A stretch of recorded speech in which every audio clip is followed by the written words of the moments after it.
미국의 그 도전 팻 제로라는 이름의 예능 프로가 있습니다. 이제 미국명은 더 비기스트 루저 이제 라는 프로그램인데 출연진들이 나와서 살 빼는 걸로 경쟁을 하는 그런 프로그램입니다. 피나는 노력으로 인해서 이제 고도비만이었던 출연자가 날씬한 모습으로 다시 태어난 듯한 모습이 연출되면서 저를 비롯한 이제 전 세계 많은 다이어터들의 부러움을 샀었죠. 저는 근데 이 프로그램을 처음 알고 나서 이런 궁금증이 들었습니다. 과연 여기 나온 출연진들이 프로그램 이후에도 끝까지 이제 건강하게 날씬한 몸매를 유지했을지 말이죠. 이제 이런 궁금증을 이제 해결하기 위해서 한 연구진이 출연진들의 6년 뒤 모습을 추적 조사를 실시했습니다. 출연진 16명 중에 이제 14 명이 이참에 조사했는데요. 이 14명 전부 체중이 다시 원래대로 돌아왔습니다. 이제 요요가 온 겁니다. 이뿐만 아니라 인제 심지어 기초 대사량까지 줄어들어서 소위 인제 살 안 빠지는 체질로 이제 바뀌게 된 거죠. 이제 논문에 따르면 참여하지 않은 2명 또한 이제 체중은 유지했는데 기초 대사량은 감소했다라는 사실은 어 동일하게 나타났습니다. 6 년이 지난데도 말이죠. 그리고 인제 식욕 억제 호르몬으로 알려져 있는 렙틴 호르몬 수치 또한 굉장히 낮게 나왔습니다. 이제 쉽게 이야기해서 식욕은 올라가서 인제 살은 찌기 쉽고 빠지지는 않는 이제 그런 몸 상태가 된 겁니다. 이 외국 사례뿐만이 아닙니다. 개그맨 김수영 씨는 이제 개그 콘서트의 한 코너에서 3 개월 만에 약 76 킬로그램을 감량을 했는데요. 그래서 이제 모두의 놀라움과 부러움을 이제 샀었던 기억이 납니다. 저도 이 코너를 봤던 기억이 나는데요. 굉장히 '와 대단하다. 어떻게 뺐지? 와 정말 멋있다. 부럽다.' 인제 이런 생각을 했던 기억이 납니다. 그런데 인제 김수영 씨도 이제 그 이후에 어김없이 이제 요요가 찾아왔고 현재도 이제 "다이어트를 이어가고 있다."라는 이제 기사를 이제 접할 수가 있었습니다. "살이 더 인제 안 빠지는 것 같다." 이제 라는 의견까지 덧붙여서 말이죠. 그러면 이제 여기서 우리는 의문점이 하나 생깁니다. 왜 나는 건강해지려고 또 멋있어지려고 열심히 살을 뺐는데 결국 요요로 이어지는 걸까? 왜 결국 중간에 포기하게 되고 살은 다시 돌아오는 걸까?'라는 그런 의문점 말이죠. 다이어트의 어원에 대해서 한번 좀 알아볼 필요가 있다고 생각을 합니다. 다이어트의 어원으로 이제 구글에서 검색한 내용인데요. 고대 그리스어 디아이타로 본래 이제 생활 방식 또는 건강을 위한 식습관, 속생 이제 이런 걸 뜻한다. 건강한 삶을 위한 규칙적인 생활 이제 그 자체를 의미한다고 합니다. 이제 여기서 인제 알 수 있듯이 인제 다이어트라는 거는 단순히 살 빼는 행위 그 자체를 넘어서 건강한 생활 습관 전반을 이제 아우르는 말이라고 할 수 있습니다. 근데 이제 제 생각에는 이거 제 생각입니다. 이제 요요가 발생하는 이유 또한 인제 다이어트라는 말이 현대에 와서는 너무 살 빼는 행위, 그 행위에 너무 초점이 맞춰져 있어서라고 생각을 합니다. 그리고 인제 한국인들이 또 어떤 민족인가요? 또 효율성, 빨리빨리, 경쟁 이제 이런 걸로는 인제 전 세계 1 등이잖아요.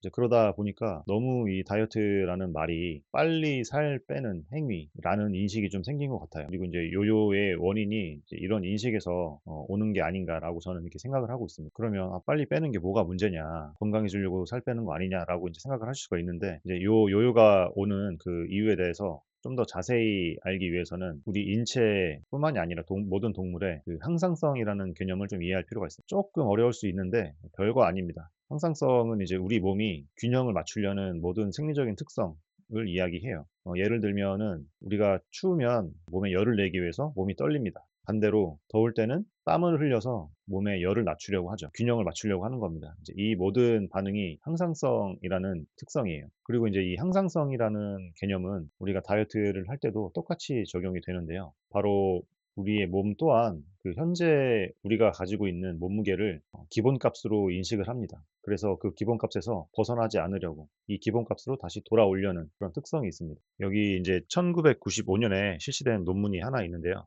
이 논문에선 다이어트 유경험자 그리고 무경험자 두 그룹으로 나뉘어서 칼로리 섭취에 변화를 줬습니다.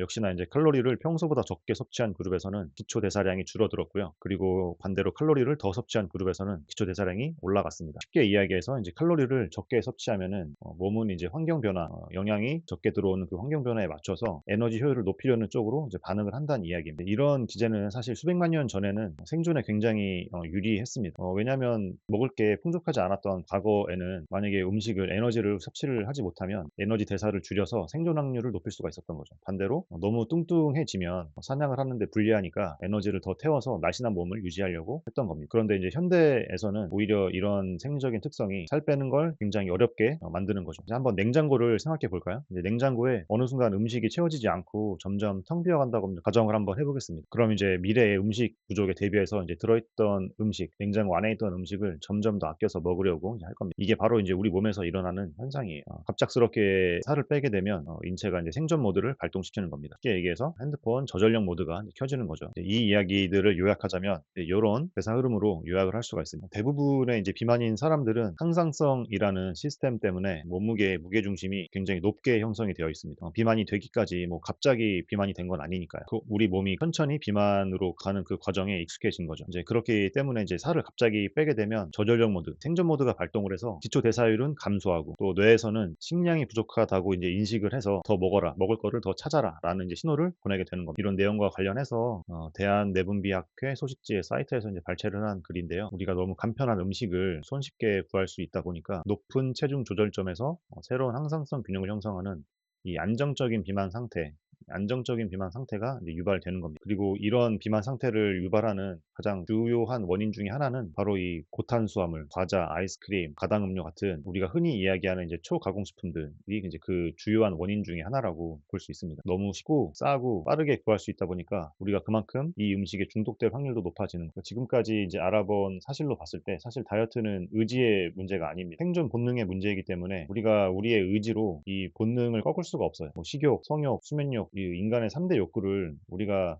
컨트롤할 수 없듯이 이것도 이제 마찬가지입니다. 의지력으로 해결되는 문제가 아니에요. 이제 그러면 이제 어떻게 해야 될까요? 일단 단순하게 살을 빨리 빼는 방법, 적게 먹고 운동을 많이 하는 그런 방법에는 좀 리스크가 있어 보입니다. 높은 확률로 이 생존 모드, 이 저전력 모드가 발동이 될 확률이 높습니다. 그러면 이제 우리는 이제 점진적으로 높게 세팅되어 있는 그 항상성 기본값을 조금씩 낮춰야 됩니다. 점진적으로 살을 빼야 한다는 거죠. 운동도 점진적 과부하라는 말이 있잖아요. 내 상태에 맞춰서 조금씩 그 강도를 늘려가는 겁니다. 그래야 몸이 거기에 적응을 할 수 있습니다. 다이어트도 마찬가지로 이 점진적으로 이 높게 세팅되어 있는 그 몸무게의 기본값을 조금씩 낮추셔야 됩니다. 본인의 현재 몸 상태에 맞춰서 말이죠. 그리고 이제 그렇게 하기 위한 다이어트의 첫걸음은 초가공식품을 최대한 멀리하는 데 있다고 저는 생각을 합니다. 위에서도 잠깐 제가 언급을 했듯이 이 초가공식품들은 일단 싸고 구하기가 쉽고 너무 맛있어요 일단. 영양가는 없는데 너무 맛있습니다. 그래서 문제인 거예요. 뭐 다른 여러 다이어트 방법들이 있지만 여러분들이 다이어트를 시작했을 때 가장 먼저 해야 되는 게 뭐냐라고 묻는다면 저는 이 초가공식품들 이걸 먼저 멀리하는 게 다이어트의 첫 번째라고 생각을 합니다. 너무너무 중요한 문제예요 사실. 초가공식품들만 멀리하더라도 다이어트에 반은 성공했다고 생각을 합니다. 별거 아닌 것 같아도 다이어트의 알파이자 오메가예요. 너무 이제 조급해 하시지 말고 첫 번째로 이 가공식품들을 끊어내는 데에서부터 다이어트를 한번 시작해보세요. 그러면 이제 여러분의 항상성은 천천히 개선되기 시작할 겁니다. 그리고 이제 두 번째로는 잘 드셔야 됩니다. 다이어트를 하는데 잘 먹으라니 의문이 드실 수도 있는데 너무 적게 먹으면 생존 모드가 발동을 하겠죠. 예를 들어 뭐 방울토마토, 닭가슴살, 고구마 이제 이런 걸로만 끼니를 때우게 되면 필연적으로 생존 모드가 올 수밖에 없습니다. 대사가 줄어듭니다. 그래서 무작정 식사량을 줄이는 일은 피하셔야 됩니다. 잘 드셔야 돼요. 대신 이제 무엇을 먹냐가 굉장히 중요해집니다. 여기서부터는 이제 많이 이제 다이어트의 기본으로 알고 있는 내용이 양질의 단백질로 식단을 구성을 하셔야 돼요. 양질의 단백질이 뭐냐? 가공을 최소화한 모든 고기류를 식단에 꼭 하나씩은 포함시켜 주세요. 이런 이제 가공을 최소화한 단백질들은 영양가가 높고 또 포만감이 오래 가서 다이어트 하는데 굉장히 도움이 됩니다. 꼭 이제 단백질을 주로 식단을 구성해 주세요. 고기도 많이 먹으면 살찌는 게 아닌가 걱정하시는 분들도 있을 텐데 단백질은 탄수화물보다 인슐린 자극, 혈당 스파이크를 덜 일으킵니다. 그러니까 충분히 드셔도 살찌지 않습니다. 고기로 살찌려면 뭐 사자, 호랑이 이런 육식동물처럼 먹어야 되는데 먹다 보면 배불러서 아마 그렇게 드실 수 있는 분은 많지 않을 거예요.